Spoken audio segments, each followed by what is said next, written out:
Welcome back to CountryLine TV. I'm Ashley Higginbotham in the studio with Spencer Hatcher. Hey. Hey, Ashley, thanks so much for having me. Yeah, welcome back. Or I'm sorry, I need to start calling you the String King again, right? Oh, hey, that's okay. It's all right.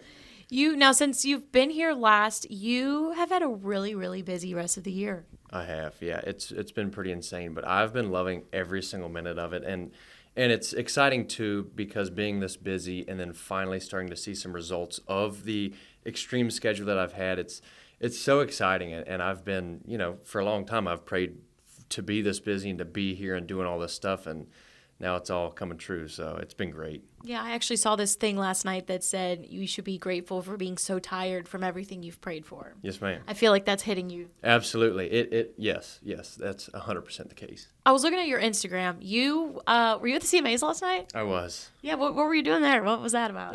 Well, I was invited, and it was absolutely amazing. And it was already exciting to be there. I was a little nervous anyways because I was like, I'm going to see all the people in the industry, some of my heroes and everything. And then I get there and the seats are in the very front section down on the floor. And I was literally the entire night from both sides of the stage. I was like 15 to 20 feet away from all of these people. And George Strait made an appearance last night. Crazy. It was unbelievable, and it was like one of the greatest nights I've had in a long time. It was so exciting and such an honor to be there. You just released your debut EP, Honky Tonk Hideaway, right? Did. Talk to me about that. Well, very excited about it, and the feedback has been amazing so far. The EP is kind of structured to be kind of like here's Spencer Hatcher, and 5 of the 6 songs had been released previously, but it does allow all the listeners to go in and see and listen to all the music in one place, and it's kind of a representation of here's Spencer Hatcher, here's going from a slow song to a fast song to a honky tonk song to the brand new song Honky Tonk Hideaway, and of course we've got When She Calls Me Cowboy in there, which is now getting radio play and a lot of good streams and good feedback, both live and on the streaming platforms. So the EP it's been a very exciting project to be working on now that it's out. I'm excited. Yeah, how long have you been working on it? Gosh, since I came into town, really, over a year ago when I signed, a couple of those songs that are on there are some of the first songs that I released, and so building the sound of Spencer Hatcher and the image of Spencer Hatcher and finally making that EP and releasing it has really been a year to almost a year and a half of getting all that stuff put together. Yeah. What would you say is your favorite song on your EP? My favorite song, it's hard for me to pick because they're all really special to me. I said this just the other day that it's hard for me to say this one thing is my favorite because I have a lot of favorites with songs, but like, for example, the top 3 would be like Cold Beer Common Sense because I believe in that song so much, and it's one that I believe everybody needs to listen to. But then there's When She Calls Me Cowboy, which is very me, just like Honky Tonk Hideaway. It's very me. They're different ends of the spectrum, really, as far as Honky Tonk Hideaway is like a barn burner.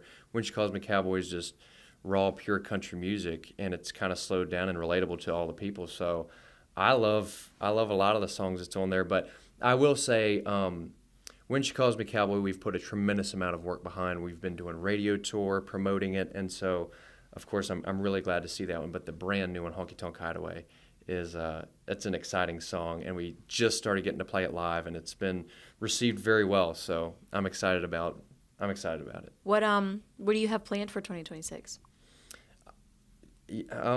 Anything you're allowed to tell us? Yeah, I would say I've got a little bit of everything coming next year. We're going to keep on recording more music. I've got my first full-length album release. I will continue doing radio tour. We're going to work on streaming, more social stuff. I mean, literally like everything, just to continue to build everything up because now we've got some steam under us, and you definitely don't want to let that kind of, fizzle out. So just literally just kind of hitting all sides of the spectrum, just going as hard as we can all of 2026. And hopefully next year at this time, we can really see a big step and a big jump from where we are right now. I want to ask you a question that I did not ask you last time. Okay. I want you to imagine little you walks in the room, comes up to you, What would you say to him, and what would he say to you? What would I say to him? Well, maybe it would be what would he say to me first. And I don't know. I feel like maybe he would ask, how'd everything go? Maybe something like that. Or what do I need to expect? And something that I've carried through life is just, and I've lived by it, do the best that you can in all that you do and never quit. And that was, I think, ultimately what landed me here, because I was independent for 4 years, and that's when you go through the hard stuff. And I went through a lot of hard times, you could say. Really, you talk about a grueling schedule would be like the 4-hour smoke-filled bar rooms for $100, and you're dealing with drunk people, you got no help, you're setting up your own sound, you're there 3 hours before, you play a 4-hour show, and you're there 2 hours after, you got a 2-hour drive home. I mean, that's the stuff that people never saw. And so, I would tell my younger self, as far as school goes and pursuing your passion, just always work your hardest and do your best. And if you always do that, you can't really have a regret, because you know that you tried your hardest. So wherever you land is, it's the path that you paved. Nice. That's a good one. Yes, I like it. Where can people find you on social media? Well, you can find me on all social media. You look up Spencer Hatcher, and I should pop up. Instagram is Spencer Hatcher Official, and then I have a website, spencerhatchermusic.com. And, I encourage everybody to go out and follow me everywhere that you can, because I'm going on a big journey this coming year, and I want everyone to be part of it. Nice. I love it. Thank you so much for coming in today. Yes, ma'am. Hey, it's an honor. Thank you all so much for having me. Spencer's debut EP, Honky Tonk Hideaway, is out now with one of his big singles, When She Calls Me Cowboy.